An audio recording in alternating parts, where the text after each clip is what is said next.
वहै तेजस्विनावधीतमस्तु मा विद्विषावहै। ॐ शान्ति शान्ति शान्तिः। हरिः ॐ।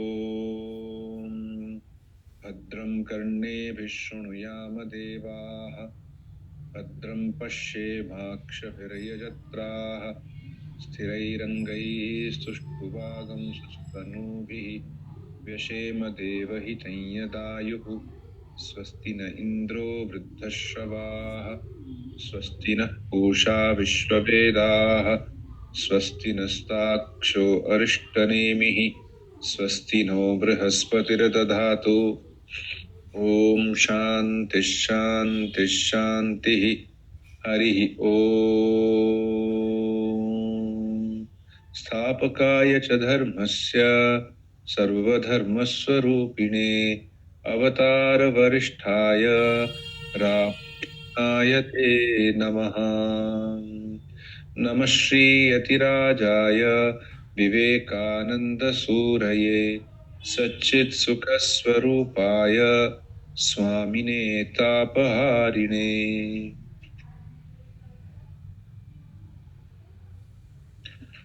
So Bishrup and others who are listening to this online session, my greetings to every one of you and thanks for your invitation to spend this Sunday morning with you.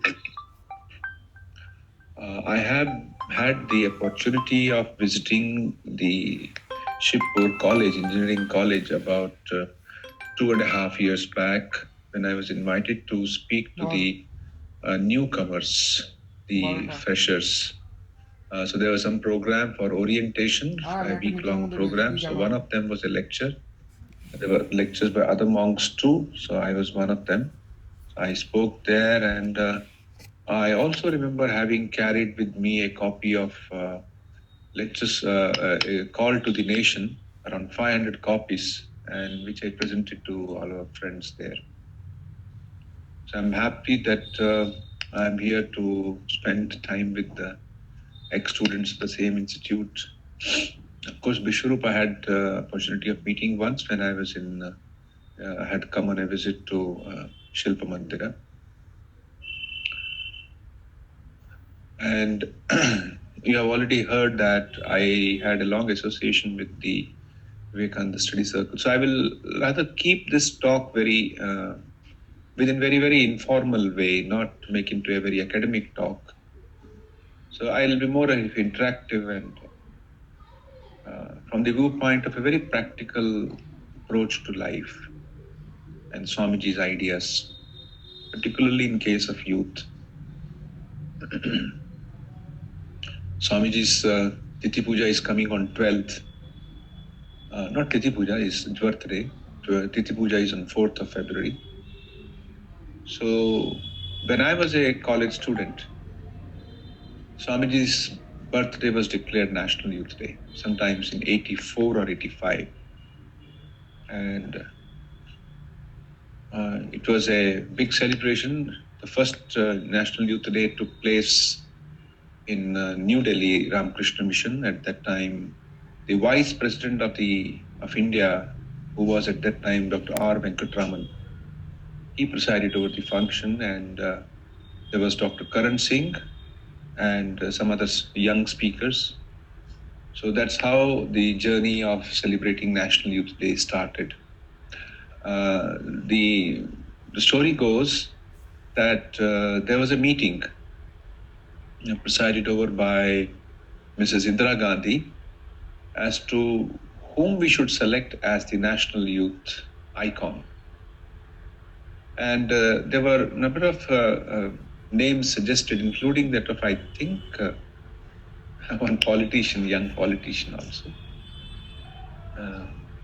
But some other names also. But at that time, no one agreed to that. There was no consensus. At that time, I think it was Shiv Shankar Babu of Narendrapur. I don't know whether he's still with us or whether. So Shiv Shankar Babu was part of that meeting, and he suggested Swamiji's name, which everyone found quite acceptable. And then that was in 1984, but then Mrs. Gandhi was assassinated the same year. And next year, Rajiv Gandhi became the Prime Minister and he announced it. The secretary of the Ramakrishna Mission Delhi, Swami Hiranmayandaji, was once thinking that whether we can, at that time, whether we can even make this into a holiday, national holiday. To which Dr. R. Venkatraman had suggested, Swamiji, please don't do that, because then people will not celebrate Swamiji at all. Oh, another holiday. We'll be adding another holiday to the list of holidays that we have. I think it was a wise decision not to have any holiday on Swamiji's birthday. Rather have celebrations. Let us have occasions to ponder over his teachings and organize meetings like this. So National Youth Day, ever since it has, in the beginning it was less popular, now it's become more. In fact, I think tomorrow there is a day after tomorrow, there is a webinar by the Vadodara Center, where Vadodara or Rajkot Center, which will be addressed by the Prime Minister and also the General Secretary Maharaj and a few other speakers. So now Swamiji's birthday is more known. So that's what the point I was trying to make. Before that, it was a silent event, not as big as it is now. So why Swami Vivekananda? Why do we need him? We need him because he is the very soul of India. He is the one who has given us the essence of thousands of years of Indian heritage, culture, and spiritual tradition through his teachings, through his little letters, through his lectures, all spread over 9 volumes. These 9 volumes contain what Sister Nivedita called the very charter of the Hindu faith. And we find in that what we are all unconsciously oriented towards, we find that clearly stated in Swamiji's teachings. So we all have our own orientation as Indians, as young individuals. But we may not be able to state it. But Swamiji has very gracefully and beautifully articulated these ancient truths for us in a modern language. So human beings are in need of that. Human beings, if you consider them from a larger angle, are very different from other creatures. Now, you might have heard spiritual people mentioning that human birth is rather rare. Now consider this fact. What is human birth? Why it is rare? Now, if you can consider the term rare from a larger angle. Now think of it. There are millions and millions of uncountable viruses on this earth, and then there are millions and trillions of people who are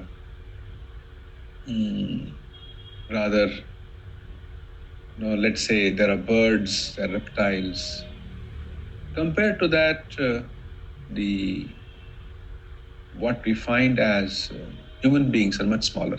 So in that way, it is rarer. But that's at the physical level. In terms of population, it's the physical level.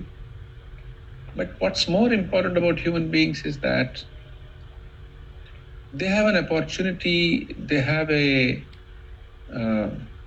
certain thing in them which is not to be seen in other living creatures. So for instance, as humans, we have a civilization and we have the 5 fingers of the hand, especially the thumb, and the discovery of usage of our various limbs, which led to the discovery of various tools. We made discovery of wheel and then fire, and then how the civilization started rolling. But even that's also not something very exceptional about humans, though it is exceptional. So what's more exceptional is that we all are thinking beings. That's the reason why we are so dissatisfied. So we always want to make progress. If you ask a little child also, he has a dream of future. I want to become something. Or there is a dream about some attainment. And that dream means there is some kind of lack, that I lack something and I dream about getting it in future. So this is a journey which is unique to human beings, that we are seeking inner perfection. So we first begin with outer perfection.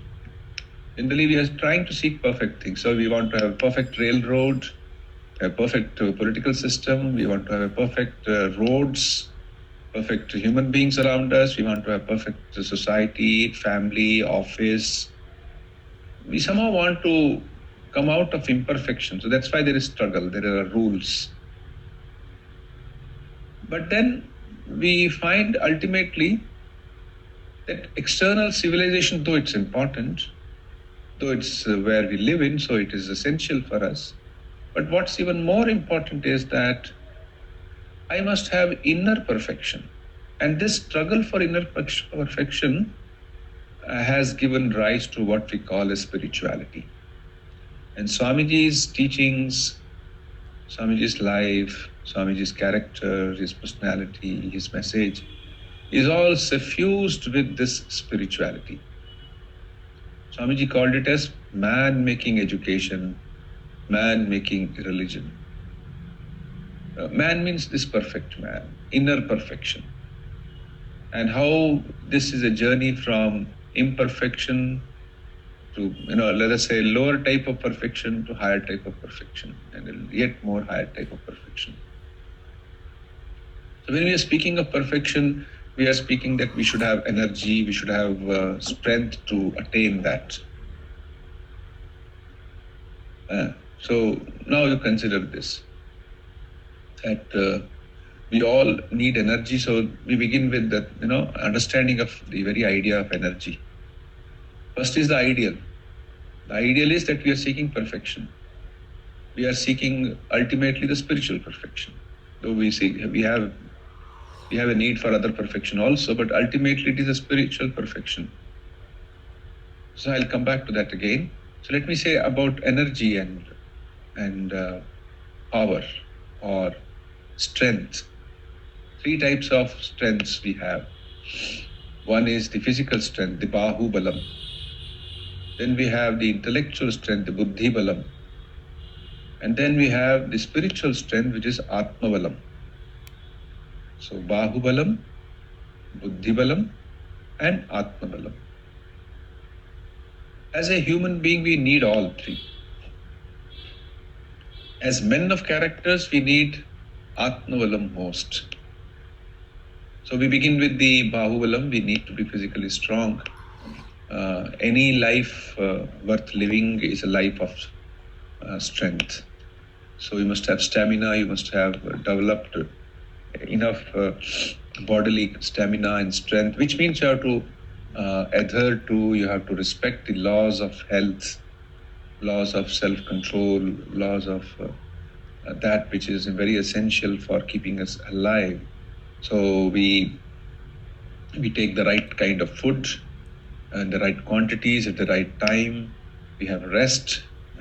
For young people, this is very important that they should take rest also, because thanks to the modern gadget system and the modern electricity, our nights have been, our days have been pushed into nights.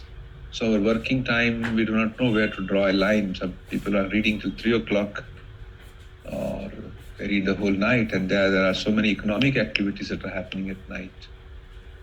So there is a need for proper rest also. In America, there was a beautiful book somebody had written. It's called The Sleep Revolution. We spoke of how Americans are suffering from lack of sleep, and there are sleep clinics which are coming up So point is that we should have a balanced approach to food, sleep, recreation, and also exercise to have the proper bodily strength or bahubalam. Then there's the buddhibalam. So buddhibalam is the medha shakti. So medha shakti could be the grantha dharana shaktyaha, says Shankara in his Bhashya in the Vishnu Sahasranama, as well as Kathopanishad, that medha shakti means I am able to grasp and withhold in my mind or absorb in my mind what I have read, a lot of it. So I must have intellectual power. I must have that well-developed intellect which comes from training as well as from my natural gift also. So that is called the buddhi balam. But both are having one third aspect which is very essential for them to be used well, and that is atma balam. By atma balam means spiritual values. So if you don't have spiritual values and if you have only the buddhi balam, so you have people who are extremely intelligent, but their purpose is to earn money, not to do good to others, only to look after their own selfish needs and take care of their own selfish goals in life, whatever be the means, because values are missing. So that's how we have huge scams sometimes taking place.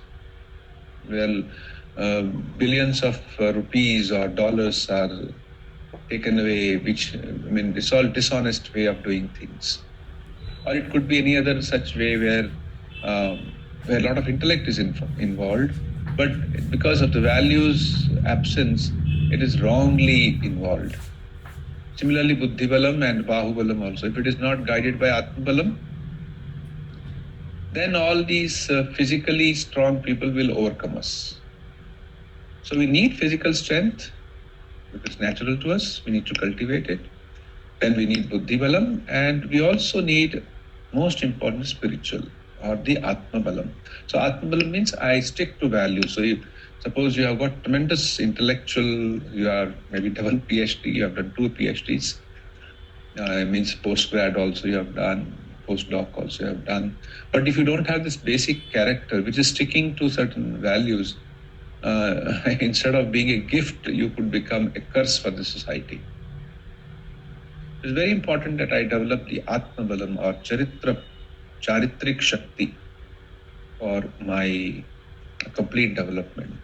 So Swami Vivekananda kept this ideal before us, the ideal of complete personality development, not incomplete personality development. I'll tell you a small incident by what I mean by incomplete personality development. Years ago, I had heard I was part of a seminar, and there was this elderly lady who was a teacher in a university, and she said she was also teaching to girls of a little younger age also. So they were vacation, and during the vacation, the children, after the vacation, they came. She was inquiring, so how did you spend your time? So some of the girls replied that we were part of the personality development camp we attended. So she felt curious. She wanted to know, personality development camps? I see. What did they teach you? They taught us how to dress properly so that our personality looks good. They taught us how to greet each other. They also taught us how to dance in a party.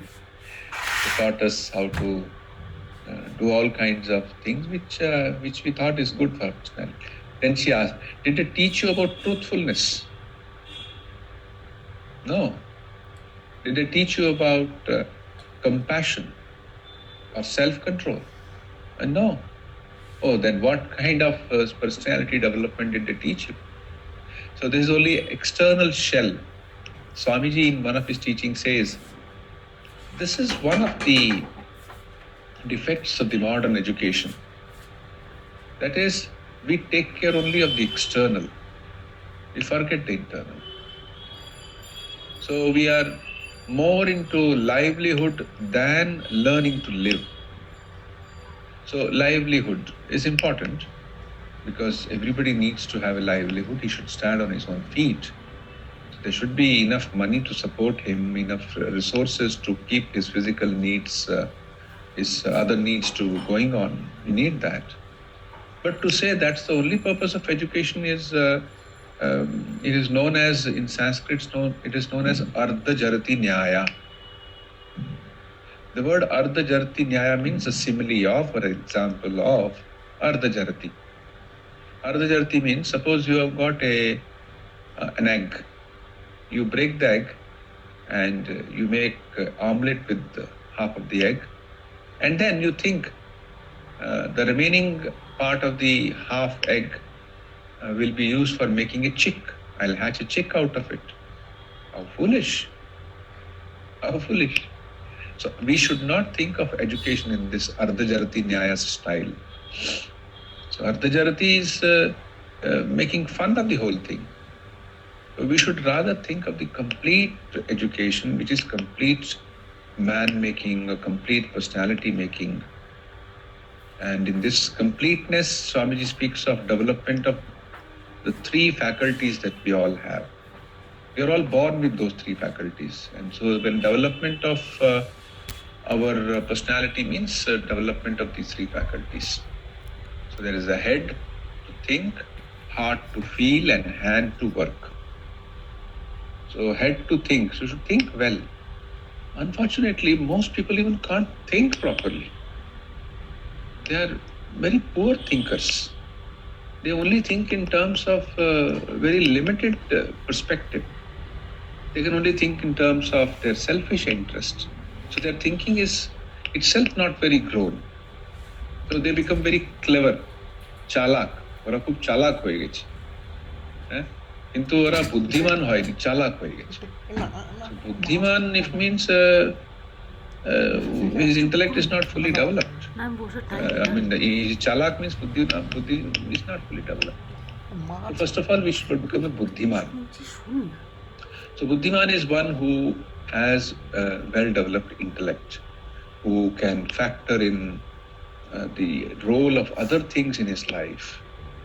So if he is not buddhiman, if he is only clever, he becomes very selfish, very egoistic, very non-cooperative, and he thinks I am the king of the universe and everybody should follow my dictates. So that's the absence of intellect actually. It is called fall of intellect, not rise of intellect. So the first thing is that we should have well-developed intellect. That comes by reading healthy literature, where things of the ultimate goal of life, intellectually, philosophically, things become clear to us. So that's the first aspect of personality development. And the second aspect is that we develop our heart. So heart is the seat of all emotions. Heart is the seat of all the good things that we can think of. A person actually he may not have much buddhi balam, but if he has the feeling, he is much more developed than somebody has only the buddhi balam or he has only the head but no feelings. If there are no feelings, which means he cannot empathize, he cannot sympathize and empathize, he cannot serve others, feel like doing good to others, then such a person becomes like a dry ash or a dry piece of something which you put in your mouth, you feel very unhappy. So personality therefore requires that we must have feeling inside. In fact, quoting from one of the books Swamiji has told in his Karma Yoga, he says might and mercy. There are two things in life, might and mercy. Might is power and mercy is compassion. And Swamiji says there are two things in life, that's all. Might, that we have so much of might. Do we want to utilize our might in an egoistic way, or do we want to use it in a way of mercy? So there's a Sanskrit verse called Daya Dharmasya Moolam. Daya, mercy, compassion is the very source of the dharma. So So this is the second thing we must remember, compassion. Now, the compassion does not mean, I do not want to emphasize only that you should have compassion for the poor, though you should have it, or compassion for the suffering, the afflicted. Swamiji has spoken about it last. Actually, compassion can be further stretched to make you to feel, to become a gentleman. That's also compassion. When you don't trouble others, when you're truthful, that's also compassion. When you keep your place clean, you help others to keep their place clean, it's also compassion. When you don't shout at when you're talking on mobile while traveling in a bus, it's a compassion. Because you're not troubling others. You're not causing inconvenience to others. So in so many ways we practice our compassion. We love others, we think of what help we can give to others in whichever way. We keep our words, they're all part of compassion. And so this is the second thing called the heart. Swami Vivekananda's Practical Vedanta lecture, if you happen to read, the last portion of the first chapter of Practical Vedanta, around 4 pages, Swamiji, or 3 pages, Swamiji has devoted only discussing about intellect and heart. He says intellect is necessary, but it's only a street cleaner. So what does a street cleaner do? It takes a broomstick and cleans up the whole thing. So intellect cleans up the ideas. It gives us the right, mature ideas. And then there is, he says, but walking happens only through heart. It's the heart that moves, the feeling that moves. So we should not be just intellectuals, but we should have great feeling for also others. And third thing is hand. Hand means a practical capacity to put into practice what we are so long spoken of or said we are feeling about. Swamiji's one lecture is given in Los Angeles in 1900, and that is called Work and Its Secret. There Swamiji says, one of the greatest lessons that I have learned in life is to pay as much attention to the means of work as to the end. So think of it, means of the work and end of the work. End means the ideal. So we think of that we want to attain something, but until we have the proper training, we will not be able to put into practice. And moreover, people only with head and heart may talk a lot. In fact, those who are having only development of the head, they talk more. Sri Ramakrishna used to say, when the pot is empty, it makes more sound. When you're filling up with water, it makes more sound. When it is full, then it's quiet. The same way, too much of talking means a person somewhere empty inside. So there's one example of how we should put into practice what we are speaking of hand. Again, a story from Swamiji. The story is very, very practical story. And all of us would have experienced, have experienced the truth of that story in our life. The story is this, that once in a kingdom, a king wanted, because of some ritual, he wanted lot of milk. So when he said, how do we collect such a milk? We need a huge drum of milk.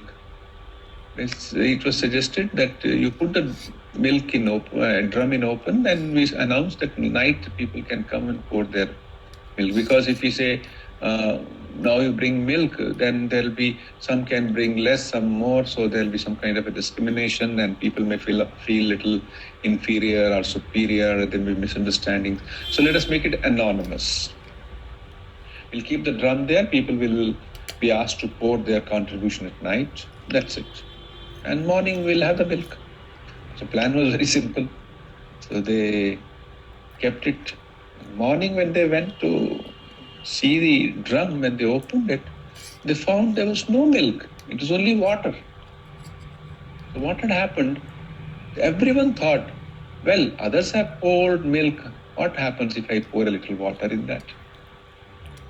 So everyone thought that we are more clever. Everyone thought in the same way. That everybody wanted to be clever. So that's the life. that we also talk many things, but ultimately we are pouring water, which means doing nothing. You're not contributing. So we should try to practice what we have thought, what we have felt. A little of practice is far better than a lot of talk. So there could be somebody who may not be a good speaker, may not have read much, but he has developed some very healthy habits and he's trying to follow it. It could be his habit of early rising and trying to practice some meditation. Or somebody else, maybe he must have decided, I will never tell a lie. So a little of truth is, practice of this is more, important than just having a lot of it. Swamiji's famous statement, you remember, Swamiji says, a man who has practiced or committed into his life 5 ideas is more learned than a person who has a whole library memorized into his mind. A whole library, think of it. Thousands of books he has read, but practice nil. Whereas somebody else may not have read, but 5 things he practices. So one day I was traveling. The taxi driver asked me a question. He said, so he was a UP man, so he asked me in Hindi. I'll tell that and put in English also. He said, Swamiji, क्या ये एकादशी का व्रत रखना अच्छा होता है? Is it good to keep Ekadashi Vrat? I said, yes, it is good. What is wrong? It's good. He's some kind of control he has. He denies himself some food. It is good. For a day, it is healthy. Then he said, no, हमारे एक मित्र हैं. I have a friend who also keeps this Ekadashi Vrat. And he also puts on a big tika, tilak. And he goes to temple and does a big show of puja. I said, okay, you do all this, but what he does, Swamiji, he fixes up taxi for others and overcharges them. He actually cheats people. So I tell him, that is not religion, what you are going to temple and all this tika and all this Ekadashi. Sadachar you should try to follow. Now, I don't go much into temple, but I try to follow sadachar, good conduct, righteousness. I never cheat people. I always keep my words. If I am not able to do it, I inform them. So that sadachar is to be brought into life, that is true religion. So putting on tilak and putting on some dress and going to some place is not wrong as long as sadachar is there. If that is only there, then people start losing faith in dharma. They say, oh, he's only show business. He's only to impress me, he's showing his holiness. You remember Thakur's story about this? So Sri Ramakrishna's stories are wonderful. There's one such story which speaks of this kind of a show. So there was a cloth shop. So there were 4 people managing the shop, and each would have some, tilak and some nice way of decorating their forehead. They all looked very good. They spoke of God's name throughout when they are doing business. So if the customer enters into their shop, they ask, the first one will ask, Keshava, Keshava. The second one says, Gopal, Gopal. The third one says, Hari, Hari, Hari. And the fourth one says, Hara, Hara, Hara. And Thakur says, actually there are 4 code words. Code words. The first one is asking whether this customer has come, how is he? Keshava, Keshava means how is he? Kyamon ache, Kyamon ache. And the second one says, Gopal, Gopal. Oh, he is very simple. He is like a guy. He is like a small, cow. The third one says, oh, is it so? Shall I loot him? Hari, Hari, Hari. Shall I loot him? Oh, yes, yes, do that. So the fourth one says, Hara, Hara, Hara. All right, loot him. So these 4 code words for practicing their dishonest means under the garb of spirituality. So we must be careful about that. So I understand Swamiji's teachings of head, heart, and hand. When they're well developed, man becomes a complete human being. which means he learns to serve others. He has a feeling for others. Whatever little he can do, he does. Now, before I close, I'll just tell you a small thing which I heard from Mr. Barindra Sanyal, who is an old student. He is, I think, an old student of the Narendrapur Ramakrishna Mission. He was the vice president of TCS CSR Trust or funding. Now he's retired. So last year, there was an alumni meet in Belur Math. So he was one of the speakers. I heard him speak and I was very impressed with what he said. He said, as old students, what role we can play to help, let's say, the Ramakrishna Mission. So first thing he says is, now one way you can contribute as old student is to contribute financially or monetarily. It does not mean giving a huge amount. So you are welcome to do that, but rather, he said, let us plan our contribution. Maybe 100 rupees per month. Do it. Fix it in the bank itself. That every month, automatically, some 500 rupees, 200 rupees will go to such and such good cause. Plan it up. This is what we call, among the Muslims, it is known as zakat. A portion of your income is given for the cause of Islam. Among the Sikhs, it is called daswand. Daswand means the 10th portion of my income goes for the Guru's seva. So you can decide what you can do that. So that's the first thing, that I should plan it up, that this month I give. So we all have enough money for donation actually, for contribution.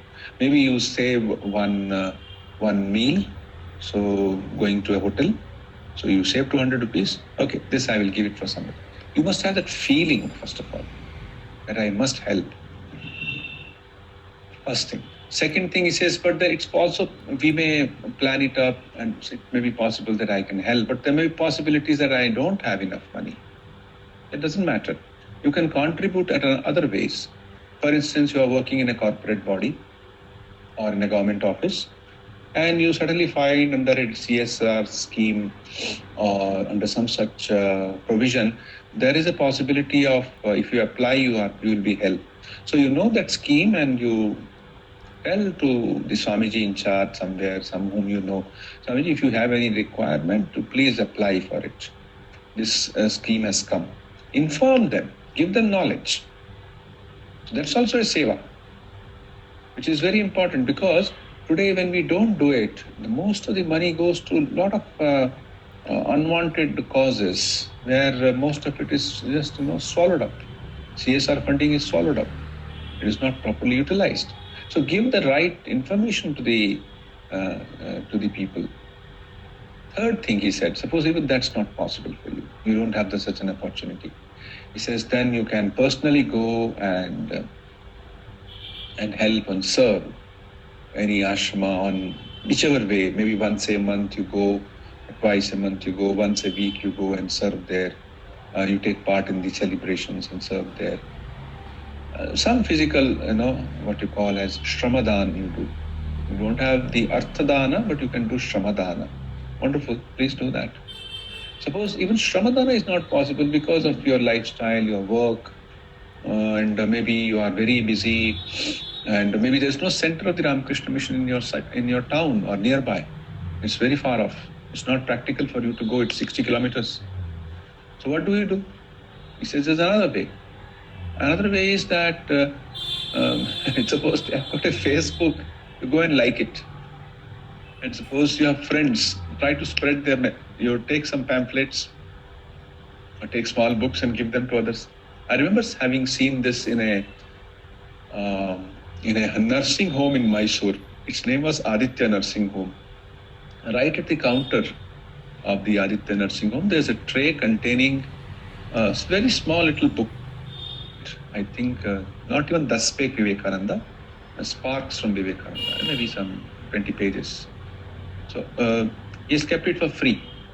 Anyone can come and pick it up. It's not in English, it's in Kannada. So people can, those who know local language, poor people also come and pick it up. So that's how he would spread his message. And he said finally, which I liked very much, he said, if you have none of these things, at least encourage all the good people who are doing good things. Pray for them. Try to see that may all monks, may all volunteers, may all devotees who are doing good work, may good come to them, may they keep good health, may they may be blessed with all good things. Pray for those who are doing good. Remember Swamiji's famous teaching, he says, 3 things are necessary to make every individual great, every nation great. First thing, he says, conviction in the power of goodness. Second thing, absence of jealousy. And third thing, trying to help all those who are trying to do good to others. So the last one you are practicing. So I think these are a few things I thought of sharing with you on Swamiji's birthday, which is coming day after tomorrow. I'm happy that you are all continuing this very important work of listening, of interacting and thinking about Swamiji's ideas. It should help you as well as those who are associated with you in some form or the other. Please remember one thing, we should be good examples of what we are speaking. Otherwise, people lose faith in what we are speaking. Thank you very much.